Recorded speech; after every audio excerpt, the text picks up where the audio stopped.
previous lecture, we have discussed about first come, first serve scheduling, and we saw that first come, first serve scheduling is one of the simplest form of scheduling algorithms that we have, and we also saw how it works. Now, in this lecture, we will be discussing a solved problem on first come, first serve scheduling algorithm. Now, before we go into the problem, let us first recall that we had some disadvantages associated with this first come, first served scheduling algorithm. And what was that? So the main disadvantage that we saw with this first come, first serve scheduling was that if processes of higher burst times arrive before processes of smaller burst times, then the processes of smaller burst times will have to keep waiting for a long time until the processes of higher burst times complete their execution. Now this is known as the convoy effect. So if processes with higher burst time arrived before the processes with smaller burst time, then smaller processes have to wait for a long time for longer processes to release the CPU. So this is what I just explained. And this disadvantage that we have is known as the convoy effect. This effect in which the smaller processes keep waiting for the longer processes to release the CPU is known as the convoy effect. Alright, now keeping all this in mind, let us go to the problem and see what is the problem and how can we solve the problem. So here is the problem. Consider the set of 5 processes whose arrival time and burst time are given below. So we have a set of 5 processes whose process IDs are P1, P2, P3, P4 and P5.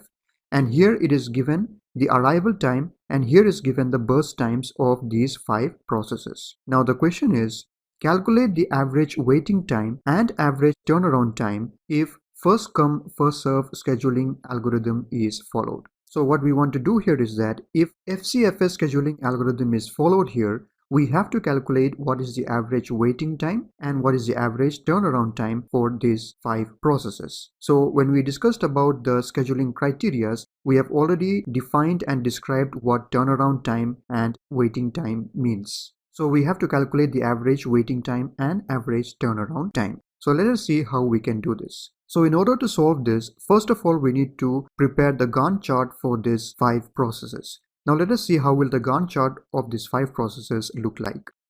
So coming to the solution, here I have shown the Gantt chart for these 5 processes that we have. So basically what a Gantt chart does is that it will show you when did a particular process get the CPU for its execution and when did it complete its execution. So from this we can understand and see that. So let us see. So here if we analyze this table, we see that P3, the process P3 arrived at time 0. So this was the first process to arrive. So we are following FCFS scheduling algorithm, which is first come, first serve. So the process that comes first must be served first. So P3 is the one that arrived first as it arrived at time 0. So P3 gets the CPU and it's doing its execution in the CPU. Now, how long does process P3 use the CPU? For that, we need to see the burst time of process P3. So we see that the burst time of process P3 is 3 units of time. So the process P3 will be executing for 3 units of time. So that is why we have shown this 3 over here. It arrived at time 0 and it got the CPU at exactly time 0 and then it executed for 3 units of time, and hence the completion time of P3 is 3 units of time, which is shown here. Now if you see here, next we have a blank or a shaded box. So the shaded box represents the idle time of the CPU. Now why do we say that this time is idle? So in order to find that, we have to see this Gantt chart and this table.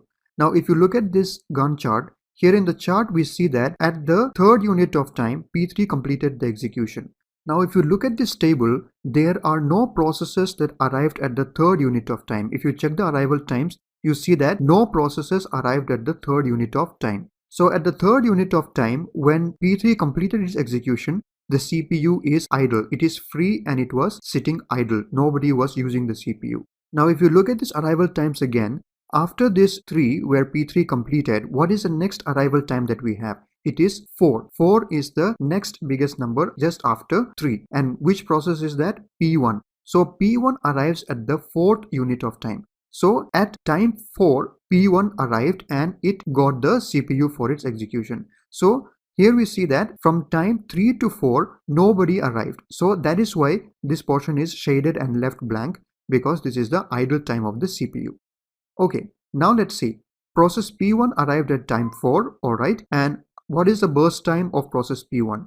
It is 5 units of time. Now remember that burst time means the time that a process needs to use the CPU for its execution. We have already discussed that. So P1 will execute for 5 units of time. So here P1 at the 4th unit of time got the CPU and it will execute for 5 units of time. So 4 plus 5 gives us 9. So the completion time of P1 is 9 unit of time. So at the 9th time or the 9th unit of time, P1 completed its execution. Now let us see which is the next process that is going to get the CPU. So we finished P3, we finished P1. Now if you see, P1's arrival time was 4. So what is the next unit of time that we have that is just greater than 4? If you look, it is 5. And which is the process? Process P5. So it arrived at the 5th unit of time. But if you look at the Gantt chart, we don't see any 5 over here. And why is that? That is because even though P5 arrived at the 5th unit of time, at that time, P1 was already using the CPU. The CPU was with P1 at that 5th unit of time. P1 was using the CPU up to the 9th unit of time. So exactly at P5 or exactly at its arrival time, P5 could not get the CPU and it was waiting for the CPU until P1 completed its execution. So once P1 completes, the next one to get the CPU is P5. So P5 got the CPU at the 9th unit of time when P1 completed its execution. Now if you see what is the burst time of P5, it is 4 units of time.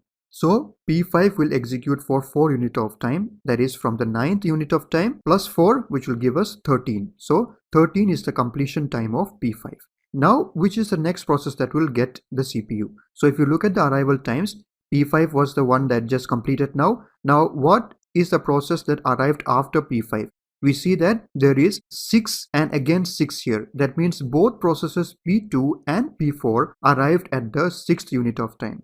Now the question arises, since they both arrived at the same time, who will get the CPU? So in most of the systems, what they follow is that when two processes arrive at the same time, then the process with the smaller process ID will first get the CPU in case of FCFS scheduling algorithm. So if you look here, P2 and P4 both arrived at the 6th unit of time. Now who will get the CPU? The process with the smaller process ID. Here P2, 2 is less than 4. So P2 will be getting the CPU. So P2 got the CPU over here at the 13th unit of time when P5 just completed. And how long will P2 execute? P2 will execute for 4 units of time. So 13 plus 4 is 17.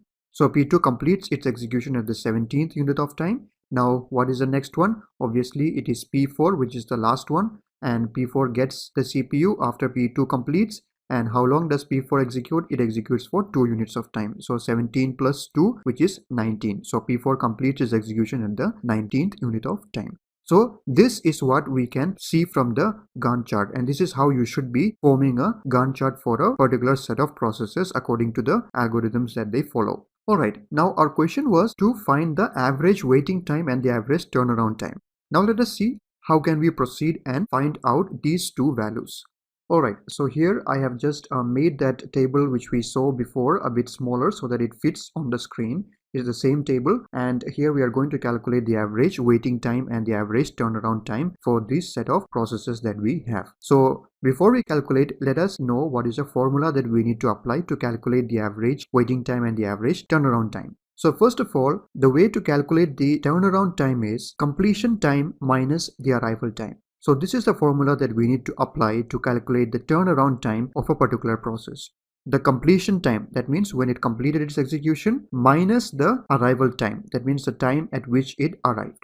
So let us not memorize this formula, but let us try to understand how we arrive at this formula. So when we have discussed about scheduling criteria, we have discussed about this turnaround time. So what is a turnaround time? Turnaround time is the time that is required for a process to complete its execution from the time it first came to the ready queue until and unless it is completely finished or completely executed. So don't confuse it with the burst time. Burst time is a time that a process will take for its execution in the CPU, but turnaround time will include the entire time that a process takes to complete its execution. So that will include the waiting time when it waits for IO operations and all that. So turnaround time is the time that a process takes from the time it comes to the ready queue for the first time until and unless it completes its full and final execution, which includes all the time it waited for different things. So how do we calculate this? It is the completion time minus the arrival time. So completion time is the time a process completes its execution fully. So that includes the waiting time and everything. So for example, if we look at process P1, it completed its execution at the 9th unit of time. So that is the completion time for process P1. Now minus the arrival time.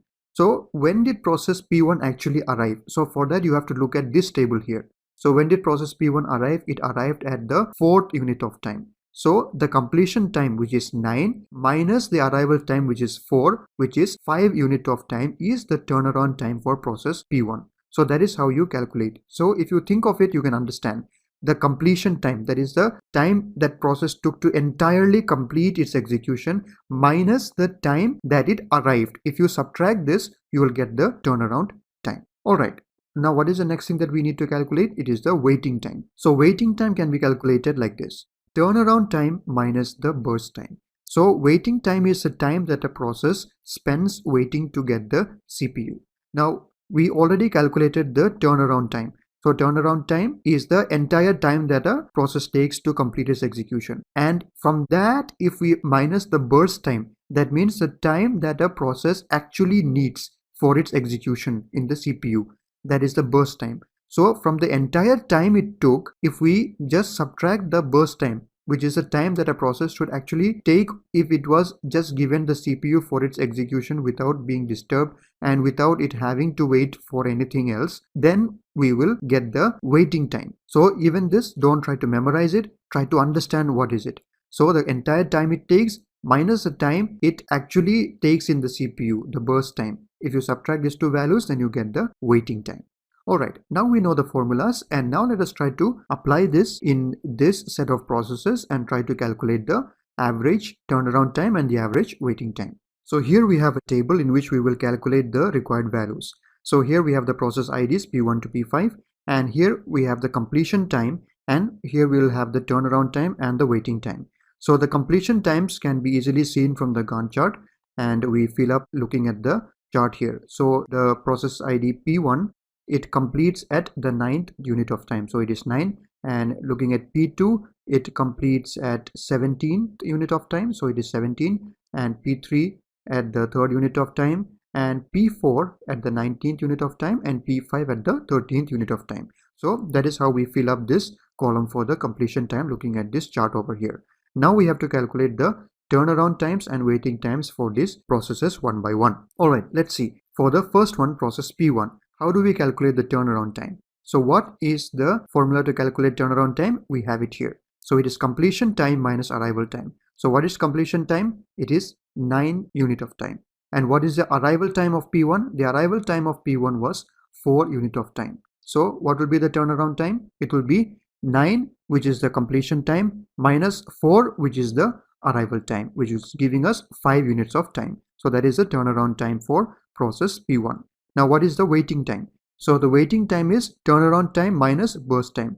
So here we already found the turnaround time, which is 5 units of time. And what is the burst time? It is again 5 units of time for process P1. So what is the waiting time? It is 5 minus 5, which is 0. So we got 0 here. So let us just observe at the Gantt chart. Why did we get 0 for P1? So when you look at P1 here in the chart, P1 was not the first process to arrive, but at the time P1 arrived. When did P1 arrive? At 4th unit of time. At the 4th unit of time, the CPU was actually idle. Nobody was using the CPU. So as soon as P1 arrived, it got the CPU for its execution. So that is why P1 did not have to wait for the CPU. It got the CPU exactly at the time it arrived. So that is why the waiting time of process P1 is 0. Alright, now let's come to process P2. So P2's completion time is 17, and what is the turnaround time? It is completion time minus arrival time, which is 17 minus what is arrival time? Arrival time of P2 is 6. So what will it be? It is 17 minus 6, which gives us 11. And what is the waiting time? So the waiting time is turnaround time minus burst time. So what is turnaround time? It is 11. And what is the burst time of P2? It is 4. So what does it give? It gives us 11 minus 4, which is 7. Now similarly for P3, the turnaround time will be the completion time, which is 3, minus the arrival time, which is 0. Now what is it? So it is 3 minus 0, which is 3. And what is the waiting time? Waiting time is turnaround time 3 minus the burst time. What is burst time of P3? It is also 3. So it will again give us 3 minus 3, which is 0. Now again, if you observe this in the chart, P3 was the first process to arrive, so it did not have to wait for the CPU. It was the first process to arrive, and we assume that the CPU was free at that time, so it arrived at the 0th unit of time and it didn't have to wait, so it got the CPU at that time itself, hence the waiting time is 0. Now let's do the same thing for process P4. For P4, the completion time is 19, and what is the arrival time? The arrival time of P4 is 6. So what will be the turnaround time? It will be 19 minus 6, which is 13. And what is the waiting time? The waiting time is 13, which is the turnaround time, minus the burst time of P4, which is 2. So that will give us 13 minus 2, which is 11. Now similarly for P5, the completion time is 13. So what is the turnaround time? It is 13, which is the completion time, minus the arrival time, which is 5. So that will give us 13 minus 5, which is 8. And let's see what is the waiting time. The waiting time is the turnaround time, which is 8, minus the burst time of P5, which is 4. So that gives us 8 minus 4, which is 4. So here we have calculated the turnaround times and the waiting times for processes P1 to P5 using this formula. Now the last step is to calculate the average turnaround times and the average waiting times for this set of processes that we have seen here. So now let's calculate the average turnaround time. It is very easy. We already have all the values here. It is 5 plus 11 plus 3 plus 13 plus 8 divided by 5. We are dividing by 5 because we are having 5 processes. So it gives us 40 divided by 5, which is 8 units of time. So the average turnaround time for this set of processes while they follow FCFS scheduling algorithm and when they arrive at the particular arrival time as given in the question is 8 units of time. This is the average turnaround time. Now similarly, the average waiting time can be computed here. The average waiting time is again 0 plus 7 plus 0 plus 11 plus 4 divided by 5. So it gives us 22 divided by 5, which is 4.4 units. So on an average, we have 4.4 units of waiting time.